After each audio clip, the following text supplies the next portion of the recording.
UBDT engineering college ಹೊರಗುತ್ತಿಗೆ ಸಿಬ್ಬಂದಿಗೆ ಸಕಾಲಕ್ಕೆ ವೇತನ ಪಾವತಿಸುವಂತೆ ಆಗ್ರಹಿಸಿ ಕಾಲೇಜಿನ ಸಿ ಮತ್ತು ಡಿ ಗ್ರೂಪ್ ಸಿಬ್ಬಂದಿ ಕಾಲೇಜು ಮುಂಭಾಗದಲ್ಲಿ ಅನಿರ್ದಿಷ್ಟಾವಧಿ ಮುಷ್ಕರ ಹಮ್ಮಿಕೊಂಡಿದ್ದಾರೆ. ಎಐಯುಟಿಯುಸಿ ನೇತೃತ್ವದಲ್ಲಿ ಸೋಮವಾರದಿಂದ ಮುಷ್ಕರ ನಡೆಸುತ್ತಿರುವ ಸಿಬ್ಬಂದಿ ವಿಟಿಯು ವಿರುದ್ಧ ಆಕ್ರೋಶ ವ್ಯಕ್ತಪಡಿಸಿದರು. ಯುಬಿಡಿಟಿ ಕಾಲೇಜಿನಲ್ಲಿ 20 ವರ್ಷಗಳಿಂದ ಕೆಲಸ ಮಾಡುತ್ತಿದ್ದರೂ ಸಕಾಲಕ್ಕೆ ವೇತನ ನೀಡುತ್ತಿಲ್ಲ. ಪ್ರತಿ ತಿಂಗಳು ಮೊದಲ ವಾರದ ಬದಲು ಕೊನೆ ವಾರ ಸಂಬಳ ನೀಡುತ್ತಿದ್ದಾರೆ. ಇದರಿಂದ ಕುಟುಂಬ ನಿರ್ವಹಣೆ ಕಷ್ಟವಾಗುತ್ತಿದೆ ಎಂದು ಅಳಲು ತೋಡಿಕೊಂಡರು.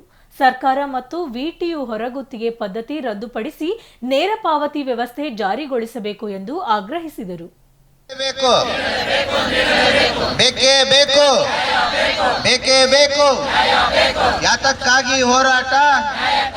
ದಾವಣಗೆರೆಯ ಯುಬಿಡಿಟಿ ಇಂಜಿನಿಯರಿಂಗ್ ಕಾಲೇಜಿನಲ್ಲಿ ಸುಮಾರು 20ರಿಂದ 25 ವರ್ಷಗಳಿಂದ ಸೇವೆ ಸಲ್ಲಿಸುತ್ತಿರುವ ಸಿ ಮತ್ತು ಡಿ ಗ್ರೂಪ್ ನೌಕರರಿಗೆ ಸರಿಯಾದ ವೇತನವಿಲ್ಲ ಎಂದು ಆಗ್ರಹಿಸಿ ಅಹೋರಾತ್ರಿ ಪ್ರತಿಭಟನೆಯನ್ನು ನಡೆಸುತ್ತಿದ್ದಾರೆ. ನೀವೀಗ ನೋಡಬಹುದು, ಏನು ದಾವಣಗೆರೆ ನಗರದ ಯುಬಿಡಿಟಿ ಇಂಜಿನಿಯರಿಂಗ್ ಕಾಲೇಜ್ ಮುಂಭಾಗ ಸುಮಾರು 60ಕ್ಕೂ ಹೆಚ್ಚು ಜನ ಡಿ ಗ್ರೂಪ್ ನೌಕರರು ಈ ಒಂದು ಪ್ರತಿಭಟನೆಯನ್ನು ನಡೆಸುತ್ತಿರುವುದು ಅಂದರೆ ಅಹೋರಾತ್ರಿ ಪ್ರತಿಭಟನೆಯನ್ನು ನಡೆಸುತ್ತಿದ್ದಾರೆ. ಸಾಕಷ್ಟು 25 ವರ್ಷಗಳಿಂದ ಸೇವೆ ಸಲ್ಲಿಸಿದರೂ ಸಹ ಸರಿಯಾದ ಸಮಯಕ್ಕೆ ವೇತನವಿಲ್ಲ ಹಾಗೂ ಏಜೆನ್ಸಿಯವರಿಂದ ಇಎಸ್ಐ ಸರಿಯಾದ ಸಿಬ್ಬಂದಿ ಸಹ ಇಲ್ಲಿಲ್ಲ. ಅನಿಷ್ಟ ಹೊರಗುತ್ತಿಗೆ ಪದ್ಧತಿಯನ್ನು ರದ್ದುಗೊಳಿಸಿ ನಮಗೆ ನೇರ ನೇಮಕಾತಿಯನ್ನು ಮಾಡುವಂತೆ ಆಗ್ರಹಿಸಿ ಈ ಒಂದು ಪ್ರತಿಭಟನೆಯನ್ನು ನಡೆಸುತ್ತಿದ್ದಾರೆ.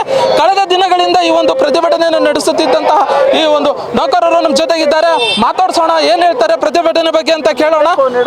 ಸರ್, ಈಗ ಏನಕ್ಕೋಸ್ಕರ ಈ ಅಹೋರಾತ್ರಿ ಪ್ರತಿಭಟನೆಯನ್ನು ನಡೆಸುತ್ತಿದ್ದೀರಾ?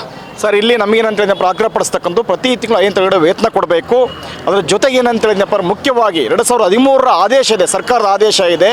ಸೇವಾ ಹಿರಿತನದ ಮೇಲೆ 2% ವೇತನ ಏರಿಕೆ ಮಾಡಬೇಕಂತಕ್ಕಂಥದ್ದು ಈಗ 20% ಹೈಕ್ ಆಗ್ತದೆ, 20% 30% ಹೈಕ್ ಆಗ್ತದೆ. ಅದನ್ನು ಈ ಹೊರಗುತ್ತಿಗೆ ಕಾರ್ಮಿಕರಿಗೆ ನಾವು ಇಮಿಡಿಯೇಟಾಗಿ ನೀಡಬೇಕಂತ ಹೇಳ್ಬಿಟ್ಟು ಆಗ್ರಹಪಡಿಸ್ತಾ ಇದ್ದೀವಿ. ಅದಕ್ಕೆ ಮುಖ್ಯವಾಗಿ ಏನಂತಪ್ಪ, ಇವತ್ತಿನ ಏಜೆನ್ಸಿ ಏನಂದಪ್ಪ ಅಕ್ರಮ ಮಾಡ್ತಾ ಇದೆ. ಏನು ಏಜೆನ್ಸಿ ಹೊರಗುತ್ತಿಗೆ ಕೊಟ್ಟಿದ್ದಾರೆ, ಅವರು ಅಕ್ರಮ ಮಾಡ್ತಾ ಇದ್ದಾರೆ. ಆ ಏಜೆನ್ಸಿ ಪದ್ಧತಿಯನ್ನು ಬ್ಯಾನ್ ಮಾಡಬೇಕು.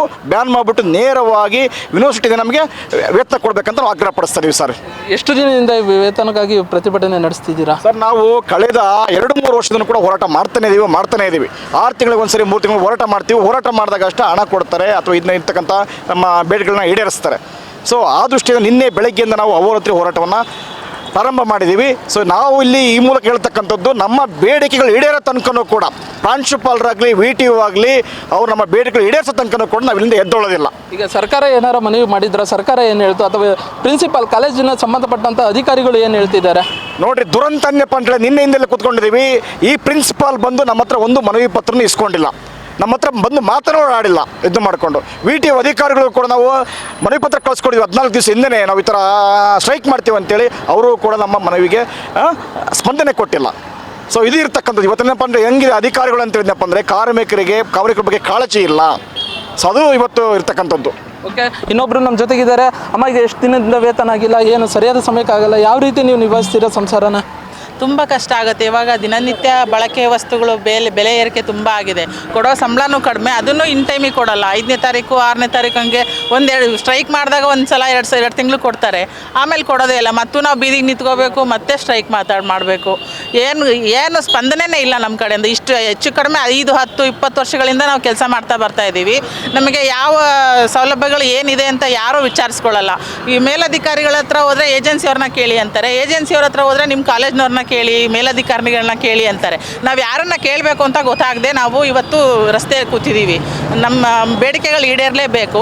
ಆಮೇಲೆ ವೇತನ 5ನೇ ತಾರೀಕು ಒಳಗೆ ನೀಡ್ತೀವಿ ಅಂತಾರೆ, 2 ತಿಂಗಳು ಕೊಡ್ತಾರೆ, 3 ತಿಂಗಳು ಕೊಡ್ತಾರೆ. ಈ ಏಜೆನ್ಸಿಯವ್ರ ಹತ್ರ ನಾವು ಉರಿತಾ ಇದ್ದೀವಿ, ಹಿಂಸೆ ಪಡ್ಕೋತಾ ಇದ್ದೀವಿ. ಇದೆಲ್ಲದನ್ನು ಹೋಗ್ಲಾಡಿಸ್ಬೇಕು ಅಂದರೆ ಏಜೆನ್ಸಿಗಳನ್ನ ತೆಗೆದುಬಿಟ್ಟು ನಮ್ಮನ್ನು ನೇರ ನೇಮಕಾತಿ ಮಾಡ್ಕೊಳ್ಳಿ ಅನ್ನೋದೇ ನಮ್ಮ ಆಗ್ರಹ. ಓಕೆ, ಇನ್ನೊಬ್ರು ನಮ್ಮ ಜೊತೆಗಿದ್ದಾರೆ, ಮಾತಾಡ್ಸೋಣ. ಏನು ಹೇಳ್ತಾರೆ ಈ ಒಂದು ಪ್ರತಿಭಟನೆ ಬಗ್ಗೆ? ಅಂದರೆ ಎಷ್ಟು ದಿನದಿಂದ ಇಲ್ಲಿ ಕೆಲಸ ಮಾಡ್ತಿದ್ದಾರೆ? ಸುಮಾರು 20 ವರ್ಷಗಳಿಂದ ಮಾಡ್ತಿದ್ದಾರೆ ಅಂತ. ಸರ್, ಎಷ್ಟು ವರ್ಷದಿಂದ ನೀವು ಕೆಲಸ ಮಾಡ್ತಿದ್ದೀರಾ? ಏನು? ನಾವು 15-20 ವರ್ಷದಿಂದ ಕೆಲಸ ಮಾಡ್ತಾ ಇದ್ದೇವೆ. ನಮಗೆ ಯಾವುದು ಏಜೆನ್ಸಿ ಅವರು ಬರೀ ಅಲ್ಲಿಂದ ದಬ್ಬಾಳಿಕೆ ಮಾಡ್ಕೊಂತ ಬಂದಿದ್ದಾರೆ. ನಮಗೆ ಏಜೆನ್ಸಿ ಸೌಲಭ್ಯಗಳು ಏನು ಬೇಡ. ಆಮೇಲೆ ನಮಗೆ ಗೌರ್ಮೆಂಟಾಗಿ ಹೊರಗುತ್ತಿ ನೌಕರರು ಬಿಟ್ಟು ಒಳಗುತ್ತಿ ನೌಕರಿಗೆ ತೊಗೋಬೇಕಂತೇಳಿ ನಾವು ಅದ್ರ ಸಲುವಾಗಿ ನಾವು ಇದೆಲ್ಲ ಪ್ರತಿಭಟನೆ ಮಾಡ್ತಾಯಿದ್ದೇವೆ. ಇಲ್ಲಿ ಹುದ್ದೆಗಳು ಭಾಳ ಖಾಲಿ ಅದಾವು. ನಮ್ಮನ್ನೇ ನೇಮಕ ಮಾಡ್ಬೇಕಂತೇಳಿ ನಾವು ಎಷ್ಟು ಸಲ ಮನವಿ ಕೊಟ್ಟರು ಅದು ಗಾಳಿಗೆ ಮನವಿ ತೂರಿದಾರ. ಯಾರು ಸ್ಪಂದನೆ ಮಾಡ್ತಾಯಿಲ್ಲ. ಇನ್ನೂವರೆಗೆ ನಾವು ನಿನ್ನಿಂದ ಪ್ರತಿಭಟನೆ ಮಾಡಿರೋದು ಯಾರು ಒಬ್ಬ ಅಧಿಕಾರಿಯೂ ನಮಗೆ ಇನ್ನೂವರೆಗೆ ಸ್ಪಂದನೆ ಮಾಡಿಲ್ಲ. ನಿನ್ನೆ ಮಳೆ ಬಂತು ಎಲ್ಲ ಆಯ್ತು, ಎಲ್ಲ ಹೆಣ್ಮಕ್ಳು ಸಣ್ಣ ಮಕ್ಕಳು ಎಲ್ಲ ಕೂತ್ಕೊಂಡು ನಾವು ಇಷ್ಟೆಲ್ಲ ಅವರಾತಿ ಧರಣಿ ಮಾಡಿದರು, ನಮಗೆ ಯಾರು ತೊಂದರೆ ಕೊಟ್ಟಿಲ್ಲ. ಅದ್ರ ಸಲುವಾಗಿ ನಮಗೆ ಕಾಯಂ ನೌಕರಿ ಬೇಕಂತೇಳಿ ನಾವು ಪಟ್ಟು ಹಿಡ್ಕೊತಿದ್ವಿ. ಈ ನ್ಯಾಯ ಗೆಲ್ಲ ಮಟ್ಟ ನಾವೈತಲ್ಲ ಎಲ್ಲರೂ ಒಗ್ಗಟ್ಟಾಗಿ ನಾವು ಹೋರಾಟದಿಂದ ನಾವು ಗೆಲ್ಲಬೇಕಂತೇಳಿ ನಮ್ಮ ಪಣ. ಇದು ಇವತ್ತಿನ ಏನು ಈ ಪ್ರತಿಭಟನೆ ಮಾಡುವಂತಹ ಸಿ ಮತ್ತು ಡಿ ಗ್ರೂಪ್ ನೌಕರರ ಒಂದು ಮನವಿಯಾಗಿದೆ. ಏನು ಸುಮಾರು 25 ವರ್ಷಗಳಿಂದ ನಾವು ಇಲ್ಲಿ ಕೆಲಸ ಮಾಡ್ತಾ ಬಂದಿದ್ದೀವಿ. ನಮಗೆ ಕನಿಷ್ಠ ಆದಂಥ ವೇತನ ಇಲ್ಲ, ಅಂದರೆ ವೇತನವನ್ನು ಹೆಚ್ಚಿಗೆ ಮಾಡ್ತಿಲ್ಲ, ಅದರ ಸರಿಯಾದ ಸಮಯಕ್ಕೂ ವೇತನವನ್ನು ಮಾಡ್ತಿಲ್ಲ. ಒಬ್ಬ ಅಧಿಕಾರಿ ಅಂದರೆ ಏನು ESIಗೆ ಸಂಬಂಧಿಸಿದಂಥ ಒಬ್ಬ ಅಧಿಕಾರಿನೂ ಇಲ್ಲ, ಇಲ್ಲಿ ಕಚೇರಿನೂ ಇಲ್ಲ. ಇದರಿಂದ ಸಾಕಷ್ಟು ತೊಂದರೆ ಆಗ್ತಿದೆ, ಜೀವನ ಮಾಡೋದೇ ಕಷ್ಟ ಆಗ್ತಿದೆ ಎಂಬುದು ಇಲ್ಲಿನ ಪ್ರತಿಭಟನಾಕಾರರ ಮಾತಾಗಿತ್ತು. ಕ್ಯಾಮ್ರಾ ಪರ್ಸನ್ ರಾಕೇಶ್ ಜೊತೆ ಅಣ್ಣೇಶ್, ಒನ್ ಕನ್ನಡ ನ್ಯೂಸ್, ದಾವಣಗೆರೆ.